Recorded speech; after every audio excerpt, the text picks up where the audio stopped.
"I would be honored," Alex replied, trying to hide his surprise as hundreds of alien eyes turned to watch them. He offered his arm in what he hoped was a universally acceptable gesture. Lyra placed her slender blue fingers on his forearm, sending a pleasant tingling sensation across his skin. As they walked toward Earth's modest exhibition space, Alex became acutely aware of the disparity between them. His standard-issue diplomatic uniform felt suddenly plain next to her flowing garments that seemed woven from captured starlight. The gentle luminescence of her skin cast subtle patterns across the polished floor. "You must forgive the attention we're attracting," Lyra said, her voice carrying musical undertones that human vocal cords could never produce. "It's not often that I attend these functions." "I assumed you were a regular, given your father's position," Alex replied, carefully navigating around a group of methane-breathing delegates. Lyra's laughter sounded like crystal wind chimes. "Precisely why I avoid them when possible. Tonight was supposed to be another tedious diplomatic exercise until—" She paused, her silver eyes studying him with unsettling intensity. "Until I sensed something different, something refreshing." They reached Earth's exhibition, a humble display compared to the grandiose presentations of older civilizations. Still, Alex felt a surge of pride as he guided her through holographic representations of Earth's diverse ecosystems, art, and cultural achievements. "This music," Lyra said, pausing at an interactive display of Earth's musical history. She placed her hand into the holographic interface, causing a jazz piece to play softly through directional speakers. "It's so beautifully unpredictable." Alex watched as she closed her eyes, her skin pulsing in rhythm with the saxophone solo.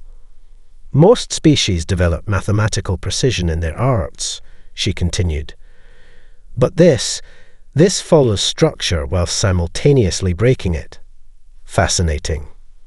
Before Alex could respond, a tall, imposing figure appeared beside them. The Centauri ambassador's 4 eyes narrowed at Alex before turning a forced smile toward Lyra. "Lady Tavari," the ambassador said in perfectly modulated tones. "The collective has prepared a private viewing of our quantum harmonics exhibition. We would be most honored if you would attend." Lyra's expression remained pleasant, but Alex noticed her skin darkening slightly at the interruption. "Ambassador Krell, your offer is appreciated, but Commander Chen is currently guiding me through Earth's cultural achievements." "Surely that can wait," the ambassador insisted, his upper eyes still fixed on Lyra, while his lower pair glared at Alex. "Our exhibition includes artifacts from before your esteemed father's birth." "How wonderful for you to possess such history," Lyra replied coolly. "Perhaps another time." The ambassador's exoskeleton clicked in what Alex recognized as irritation before he bowed stiffly and retreated. Similar interruptions occurred 3 more times as they completed their tour. The Arcturian science director, a Draconian war hero, and even a representative from the mysterious hive, all departing with barely concealed indignation. "You're creating quite a stir," Alex observed as they reached the end of Earth's exhibition. "I suspect I'll be answering some uncomfortable questions from my superiors tomorrow." Lyra's expression turned serious, her bioluminescence shifting to deeper blues. "Commander Chen, do you know why the Eridani are respected throughout the galaxy? Your technological achievements, diplomatic influence, and longevity," Alex ventured. "Because we always recognize value where others see only limitations," she said, her eyes meeting his. "Your people have something precious that no other species in the Council possesses. Something I find irresistible." The subtle scent of exotic spices filled the air between them as she leaned closer. "Would you join me for the closing ceremony?" I believe we have much more to discuss about humanity's unique place in the cosmos. The High Chancellor's private chamber was unlike anything Alex had seen on the station. Living bioluminescent plants grew along the walls, responding to the Eridani leader's movements with subtle shifts in color. Ancient artifacts floated in stasis fields, bearing symbols from civilizations Alex didn't recognize. "Tell me, Commander Chen," Chancellor Tivari said, his voice deeper and more resonant than his daughter's, "what do you know of Eridani biology?" Alex stood with his hands clasped behind his back, maintaining the posture his diplomatic training had emphasized for formal interactions. "Not as much as I should, Chancellor. Your species is notoriously private about physiological matters." The Chancellor nodded, triggering a wave of cerulean light that travelled across his intricate facial markings. With good reason. The celestial empaths among us experience the emotional states of others not as abstract concepts, but as physical sensations. He gestured to a holographic display that materialized between them, showing the neural structure of an Eridani brain. For ordinary Eridani, this region processes emotional data from facial cues and pheromones. In empaths like Lyra, it extends throughout the entire neural network. Alex studied the display with growing unease. That sounds overwhelming. Indeed, most species project emotional patterns that are uniform and predictable. The Arcturians suppress emotion so completely that they register as silence to an empath. The Draconians channel everything through honor frameworks, creating orderly emotional architecture. The Chancellor's eyes, deeper silver than his daughter's, fixed on Alex. "But humans—" "We're a mess," Alex finished, beginning to understand. A sound like water flowing over stones emerged from the Chancellor, an Eridani chuckle. "Quite. You broadcast emotional states that contradict each other, layer upon layer, creating patterns no other species produces." He deactivated the hologram. To most Eridani, human emotions are chaotic noise. To an empath like Lyra, however, they can be intoxicating. Alex's stomach tightened. "You're suggesting she's not genuinely interested in humans or our culture. She's just, what? Getting high on our emotional output." The Chancellor's skin darkened to midnight blue. "I did not say that. My daughter's interest appears genuine, if unprecedented. I merely provide context for your understanding." He moved to a viewport overlooking the vast station. "Lyra has rejected suitors from 17 advanced civilizations. Her choice to associate with humanity has significant diplomatic implications." Alex's comm unit chimed with another priority message from Earth, the 5th in 2 hours. "I'm aware, Chancellor. My government is concerned." "As they should be," Tivari replied. "The Centauri Collective has already filed a formal complaint suggesting mind-altering substances in Earth's exhibition. The Arcturians have requested neural scans of all human delegates." "That's ridiculous," Alex protested. "We've done nothing to influence Lady Tivari's interest." "Perhaps that is precisely the point, Commander." The Chancellor turned, his expression unreadable. "In a galaxy of species trying desperately to impress my daughter, your lack of calculation appears to have made the strongest impression." The doors slid open unexpectedly, revealing Lyra. Her formal attire had been replaced with a simpler garment that nonetheless shimmered with subtle patterns. "Father, you promised not to interrogate him," she said, though her tone carried more amusement than reproach. "Merely providing necessary context, daughter." The Chancellor bowed slightly to Alex. "Commander Chen understands the sensitivity of this situation." Lyra approached Alex, seemingly unconcerned by her father's presence. I hope you're not overwhelmed. Most species would be flattered by my attention, not subjected to diplomatic incidents. Humans aren't accustomed to being singled out by advanced civilizations, Alex replied carefully. At least, not in positive ways. Her laugh filled the chamber with musical warmth. Then perhaps it's time that changed. She extended her hand toward him. The nebula viewing begins in 20 minutes. It's best experienced with company. The Xenobotanical Garden's centerpiece was a massive terrarium containing plants from 50 water worlds. Lyra guided Alex along a floating path that hovered inches above a prismatic liquid surface.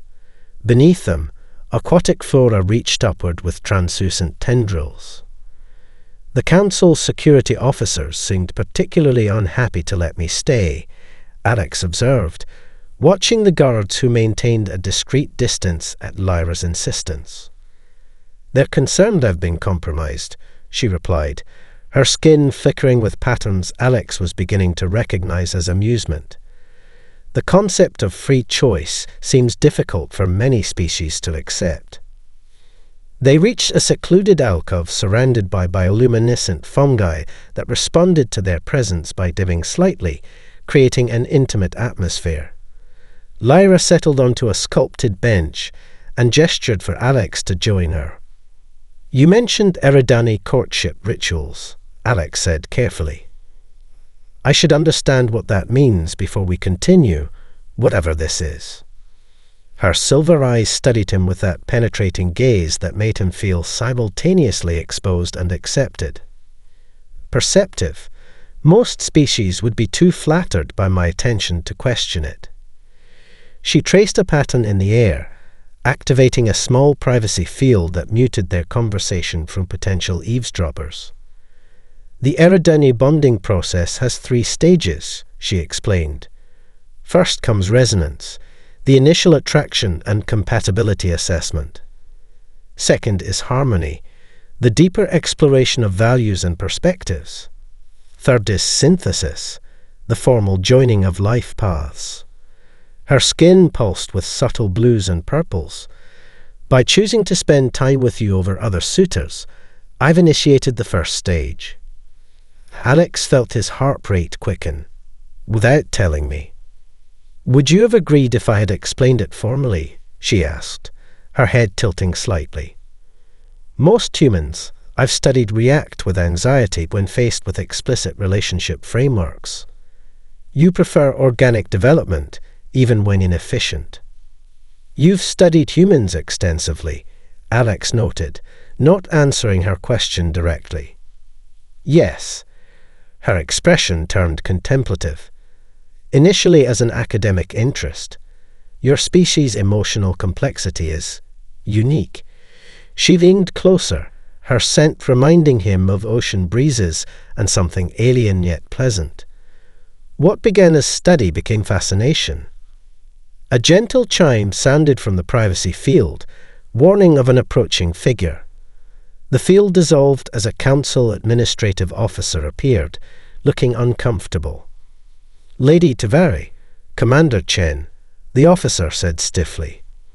The Security Council requests your immediate presence. There's been an incident.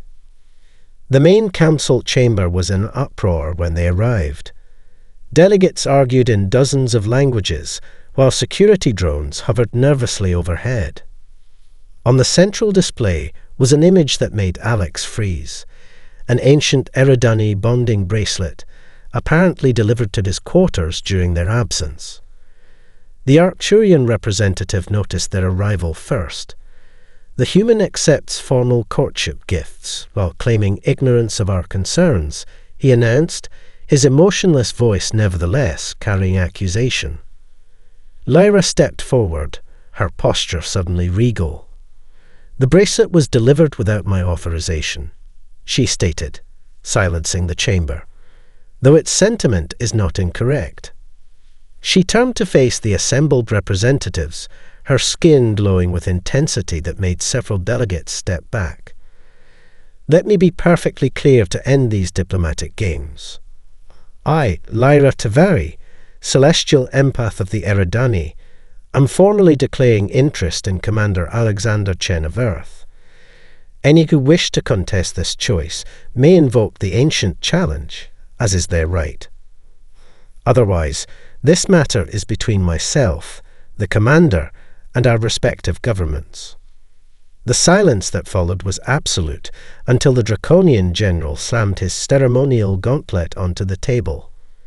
The challenge is invoked, he growled, eyes fixed on Alex with predatory intensity. The challenge preparations will begin immediately, announced Council Arbiter Vex, a neutral third party from an ancient silicon-based species. His crystalline form refracted light as he addressed the assembled dignitaries.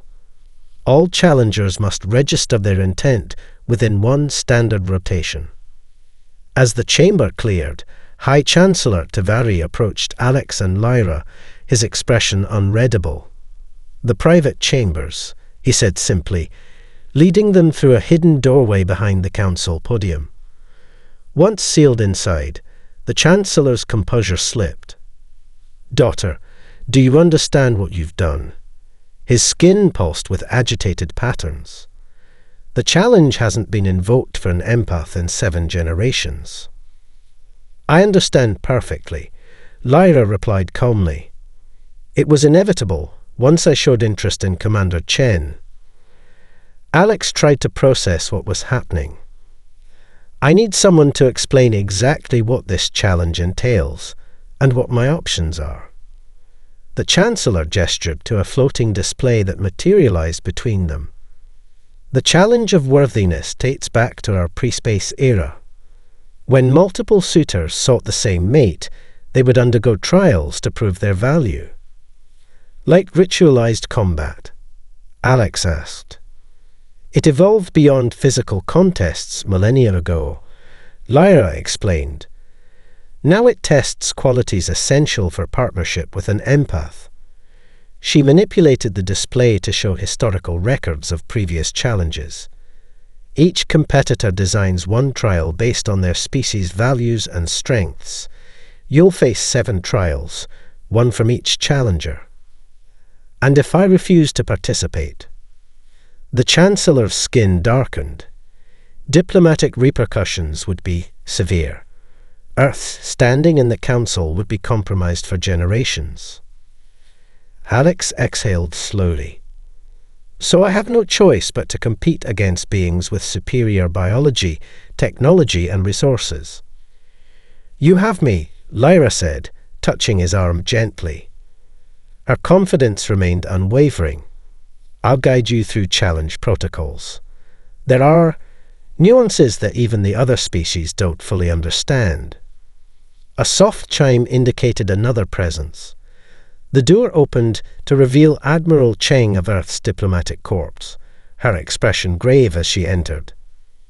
"Commander Chen," she addressed Alex formally. "The United Terran government has been informed of the situation. I've been dispatched to evaluate whether your actions constitute a breach of protocol." "Admiral," Alex began, "I assure you I didn't." "Earth is not withdrawing you," the Admiral interrupted, surprising him. "In fact, the Security Council sees potential advantage in this unexpected situation." She turned to the Chancellor. "If a human performs well in the challenge, regardless of outcome, it elevates our species' standing." "A pragmatic perspective," the Chancellor acknowledged. "Though the trials are designed to be nearly impossible for a human to complete successfully." Admiral Cheng smiled thinly. "Humans have a curious history of achieving the impossible." She handed Alex a data crystal. "Complete technical specifications on all registered challengers. Study their weaknesses." After the Admiral departed, Alex examined the list of competitors who had formalized their challenge. The names represented the most accomplished individuals from 7 powerful civilizations: the Arcturian Collective's supreme logical mind, the Draconian Empire's undefeated general, the Centauri Dominion's biological perfectionist, the Hive's specialized warrior node, and 3 others equally formidable. "They're sending their best to humiliate humanity," Alex observed grimly. Lyra's expression remained serene. "No, they're sending their most specialized to compete against humanity's greatest strength." When he looked confused, she elaborated, "Specialization is efficient but inflexible. The trials will change constantly, requiring adaptation rather than perfection. That's still small comfort against beings who can calculate quantum probabilities in their heads or bend metal with their minds," Alex replied. Lyra's skin illuminated with a pattern he hadn't seen before: absolute certainty. "The challenge begins tomorrow at first cycle. Rest tonight, Commander." Her silver eyes held his gaze. "And remember, they're not just fighting for me.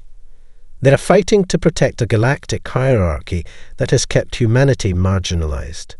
You represent something they fear: unpredictability." Alex staggered from the simulation chamber, exhaustion etched into every line of his face. The Arcturian logic trial had been brutal. A multi-dimensional chess variant requiring calculation of probabilities across 16 possible futures. He had placed 6th out of 8 competitors. "Drink this," Lyra said, offering a container of iridescent blue liquid. "It will help your neural pathways recover." Alex accepted gratefully, the cool liquid immediately clearing the fog from his mind. Around them, other competitors were preparing for the next trial. The Centauri candidate interfaced with a portable computer, while the Draconian general meditated in full battle regalia. 3 trials completed, 4 to go, Alex said quietly. "I'm consistently in the bottom half of rankings." "Yet you haven't placed last in any trial," Lyra pointed out. "The Hive representative completely failed the Draconian honor test. The Arcturian couldn't navigate the emotional components of the Centauri challenge." Alex studied the scoreboard. She was right.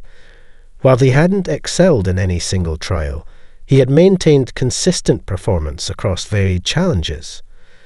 Other competitors showed extreme performance variation, dominating their specialized areas but struggling elsewhere. "The next trial is yours to design," Lyra reminded him. "This is your opportunity to showcase human strengths." The Council had granted each species the right to design one trial. Most competitors had created challenges emphasizing their natural advantages, the Arcturians' logic puzzles, the Centauri's molecular manipulation tests, the Draconians' honor scenarios. "I've been thinking about that," Alex replied. "What if instead of playing to human strengths, I design a trial that tests adaptability itself?" Lyra's skin pulsed with interest. "Explain." "Every competitor expects challenges with fixed parameters. What if the parameters keep changing?" He sketched a quick diagram on his datapad. "A simulation where the rules shift every few minutes without warning. Success requires abandoning strategies that no longer work and developing new approaches on the fly." Her silver eyes widened. "Brilliant. The specialized competitors will struggle with constant paradigm shifts." The trial designers approved Alex's concept with minimal modifications. When the competitors entered the simulation, they found themselves in what appeared to be a simple navigation challenge. Reach the summit of a mountain using provided tools. 2 minutes in, gravity reversed. Tools designed for climbing became useless. The Centauri competitor froze, recalculating optimal paths that no longer applied. The Arcturian continued executing its original plan despite changing conditions, falling behind. Alex immediately adapted, using climbing spikes as anchors in the reversed gravity field. When the environment shifted again, the mountain transforming into a liquid state, he repurposed his equipment once more. By the trial's end, The scoreboard showed a shocking result. The human had placed second, behind only the hive representative, whose distributed consciousness allowed for parallel problem-solving. As Alex exited the chamber, murmurs spread through the observation gallery. Council members leaned forward in their seats, re-evaluating the human competitor they had dismissed. An impressive performance, the Draconian general acknowledged stiffly as they prepared for the next trial, his speciality, combat strategy. Though my challenge will not be so easily conquered. Alex nodded respectfully. I look forward to learning from it. You misunderstand, the general replied, mandibles clicking. My trial is not designed to teach, but to eliminate. Lyra appeared at Alex's side, her expression concerned as she studied data from preliminary scans. The Draconian trial parameters just cleared final approval, she said quietly. It appears he's designed a no-win scenario specifically calibrated against human physiological limitations. So he's changing the rules, Alex said, a smile slowly forming. Good thing I'm getting practice at dealing with that. The observation gallery filled with spectators as the combat strategy trial prepared to begin. Unlike previous simulations, this one would test physical endurance alongside tactical thinking. As competitors donned neural interfaces, Alex noticed the Arcturian representative studying him with newfound calculation. The human variable has become interesting, the Arcturian commented to its delegation. Unpredictable, yet not random. There is pattern to his adaptation. Remarkable. Alex whispered as he studied the holographic model of the paradigm shift wave.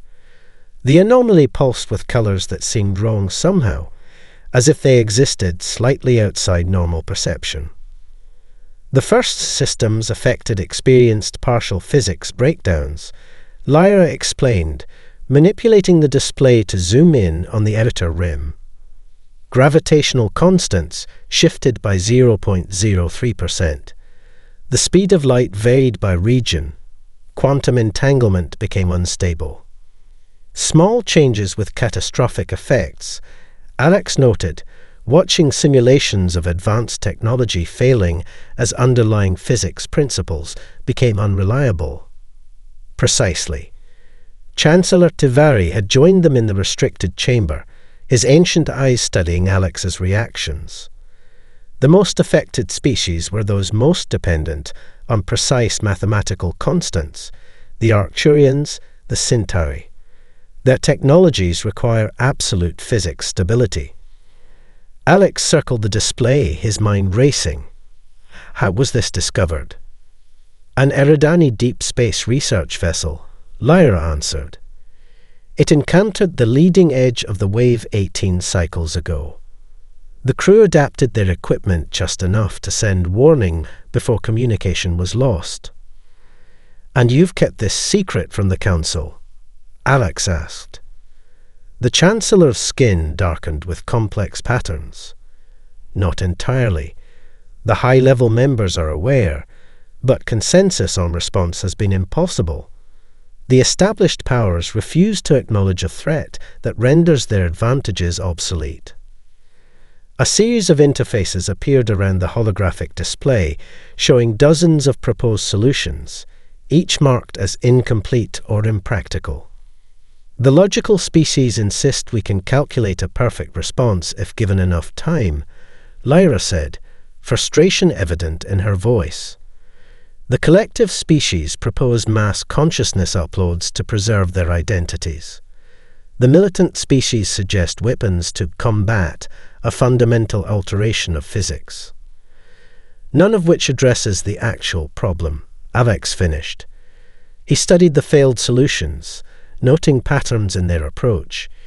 Each species had tried to solve the crisis using their existing frameworks and technologies, the very things the shift would render unreliable. What would humans do? The Chancellor asked quietly. Alex considered carefully. We'd adapt.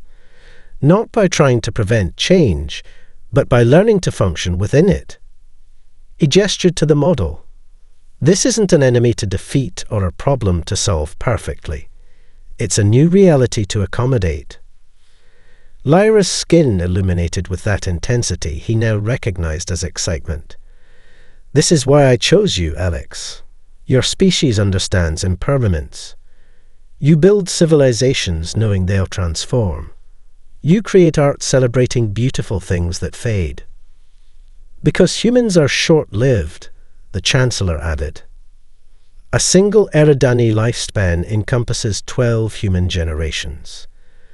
Most council species measure lifespans in centuries or millennia.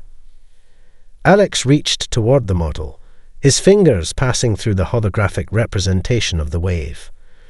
The longer you live, the more you expect stability. Humans expect change because we have so little time.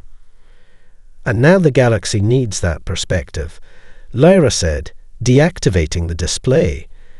The trials will conclude tomorrow with the Eridani challenge. If you succeed. When I succeed, Alex corrected, surprising himself with his confidence. Her smile was radiant. When you succeed, we'll announce the truth about the paradigm shift. The Council must begin preparations immediately, not with fear, but with creative adaptation. Some will resist, the Chancellor warned. The established powers will not easily surrender their position. Then we'll adapt to that too, Alex replied, already considering approaches for the final trial. After all, that's what humans do best. As they prepared to leave the restricted section, Admiral Cheng was waiting outside, her expression grave. Commander Chen, new information has emerged. The Centauri and Arcturian delegations have filed formal protests claiming Eridani collusion with humanity. They're demanding your disqualification. On what grounds? Lyra demanded. They claim the human was pre-selected before the challenge began, the Admiral replied. They've presented evidence of previous contact between Eridani researchers and Earth. Alex looked questioningly at Lyra, whose skin had darkened to midnight blue.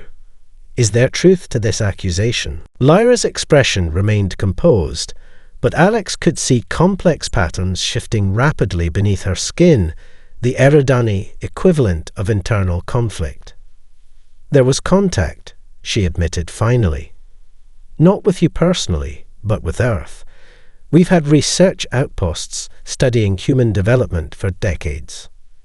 Chancellor Tivari raised a hand. This discussion requires privacy. He led them to a secure conference room where no recording devices could function. Once sealed inside, he activated a sound field that further masked their conversation. The accusations are technically correct, the Chancellor said. Eridani researchers have maintained discrete observation posts on Earth since your early space age.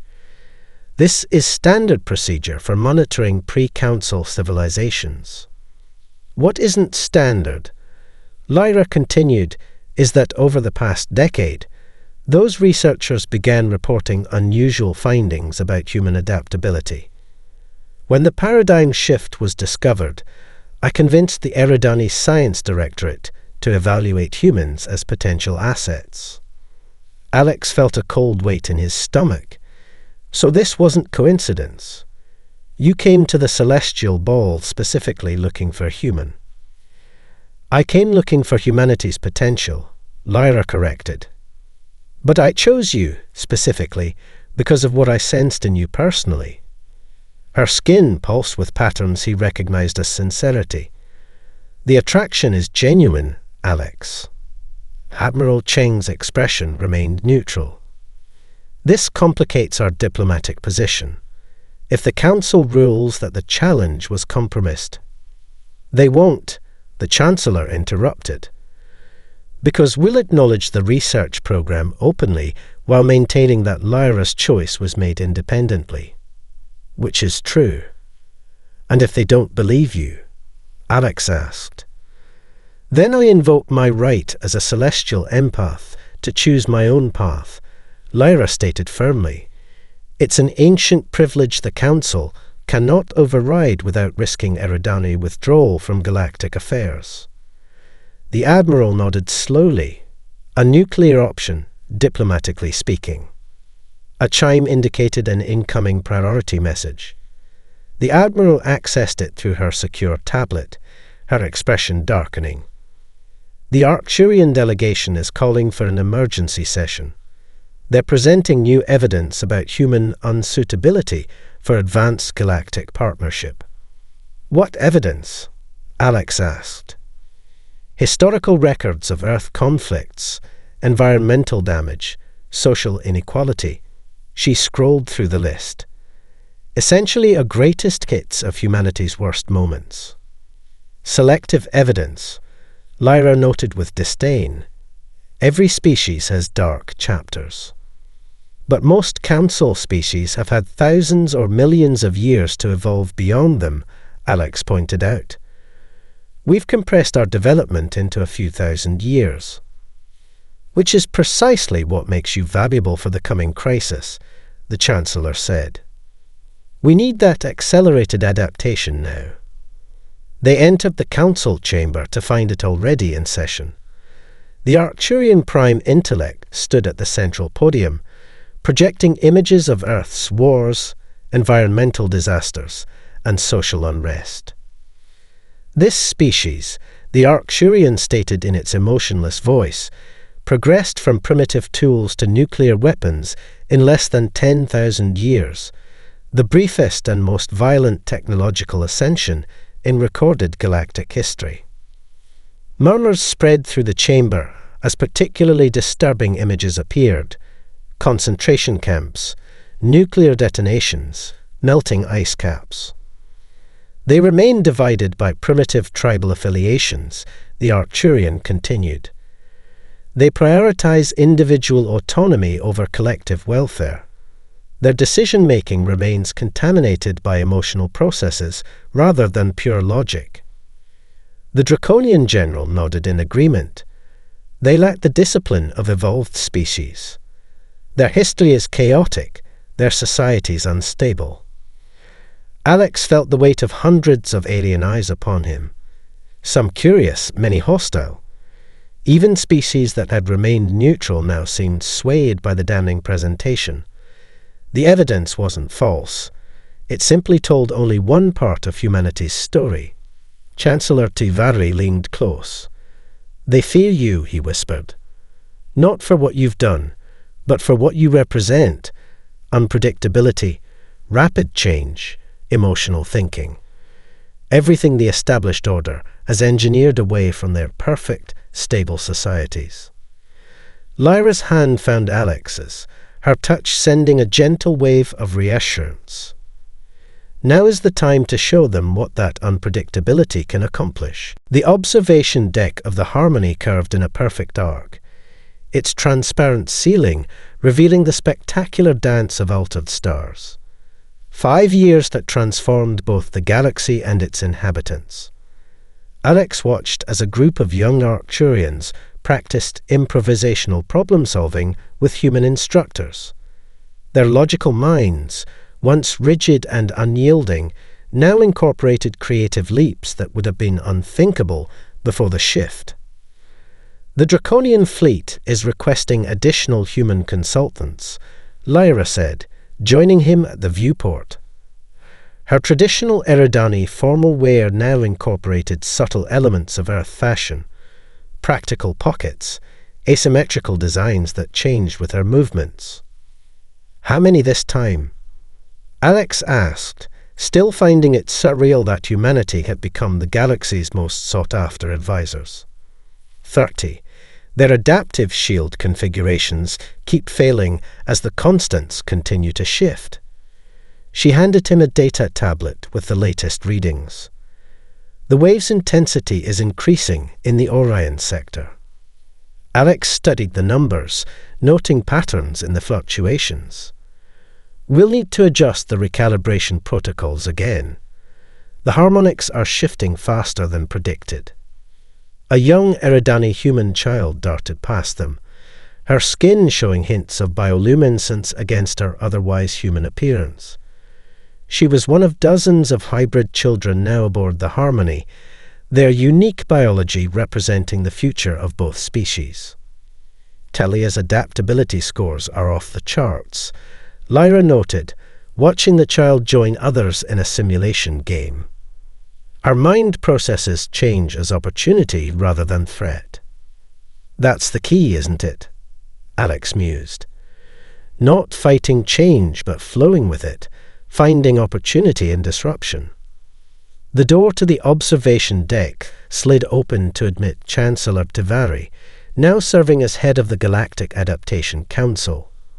The new governing body had replaced the former council structure after the shift's reality became impossible to ignore.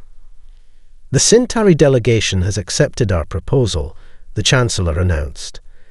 They're abandoning their attempt to preserve physics stability in their home systems and instead adopting the adaptive technology approach. Alex nodded. That's the last of the major powers. Even the most resistant species are now embracing adaptation over preservation. Not without significant resistance, Lyra reminded him. The Arcturian schism nearly led to civil war. Change is never easy, Alex acknowledged, especially for civilizations built on the assumption of cosmic constancy. Through the viewport, they could see the fleet preparing for its next mission, charting the heart of the shift phenomenon. Ships of various designs reflected each species' approach to the new reality. The Eridani vessels incorporated living components that evolved with changing conditions. The human ships featured redundant systems and manual overrides when automation failed. The hive craft constantly reconfigured their external structure. Remember the final challenge trial?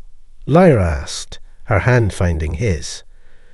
When the simulation created conditions that had no solution. Alex smiled at the memory. While the other competitors kept searching for the perfect answer, I focused on finding an acceptable one. The judges expected everyone to fail, the Chancellor added.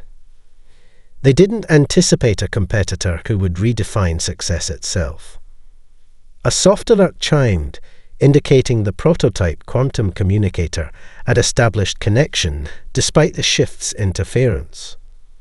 On the central display appeared representatives from a dozen worlds, all waiting for the joint human-Eridani briefing on adaptation strategies.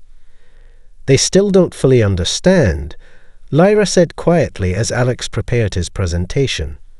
Even now, many species view this as a temporary crisis to overcome rather than a fundamental transformation. They'll learn, Alex replied with confidence. Just as we did on Earth. Adaptation isn't about returning to normal, it's about creating a new normal.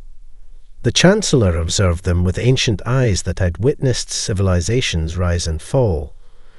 When Lyra first declared her interest in you, the galaxy believed she was diminishing herself by choosing a human. And now? Alex asked. Now they understand she was elevating us all.